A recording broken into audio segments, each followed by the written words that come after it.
गिबियावनो 2022 मायथाइ गोदान बोसोरनि इंराजि गोदान बोसोरनि आरो लोगोसे फैबाय थानाय मागो दमासिनि बयनिसिमबो गाहाम हामलायनाय जासिबाय।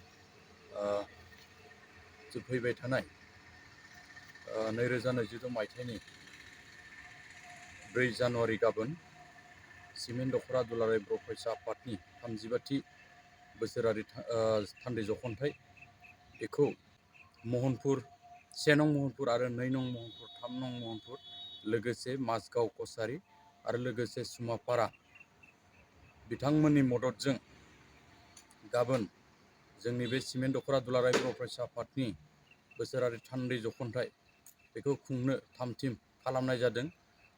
दिनैसिम जोंनिया अलरेडि 95% जौखोन्दोआनो जाजोब्बाय। ओंखायनो दिनै गाबोननि जानो गोनां हाबाफारिनि थाखाय जोंनि सिमेन्ट दख'रा दुलाराय बर' फरायसा आफादाव बेन्दोङाव थानाय जेसे बर' गामि दङ, जों दिनै बे खौरां बिजोंनि गेजेरजों फोरमायहरनो सानदोंदि जे गाबोननि हाबाफारियाव जे जोंनि लाइमोनफोर आरो लोगोसे सांग्रां गामि दैदेनगिरि बिथांमोनखौ जोंनि बे मेलाव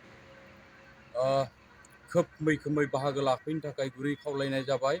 आरो बे मेलावनो बाहागो लाफैगोन दुलाराय बर' फरायसा आफादनि सोलोंथाइ नेहाथारि मानगोनां सोमावसार बसुमतारी बिथाङा। बेनिखायनो जोंनि बे ओनसोलनि लाइमोन एबा फरायसाफोरखौ मैखोमै बाहागो लानानै जे सारनि जे बिथांनि माखासे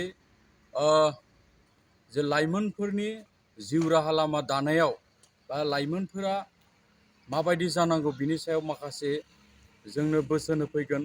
बैफोरबायदि खाबुखौ जोंनि बे ओनसोलनि लाइमोनफोरखौ बाहागो लानानै खाबुखौ लाफैनो थाखाय जों सिमेन्ट दख'रा दुलाराय बर' फरायसा आफादनिफ्राय गुरै खावलायनाय जाबाय जे गाबोन जोंना आरो मोनसे हाबाफारि दंबावो।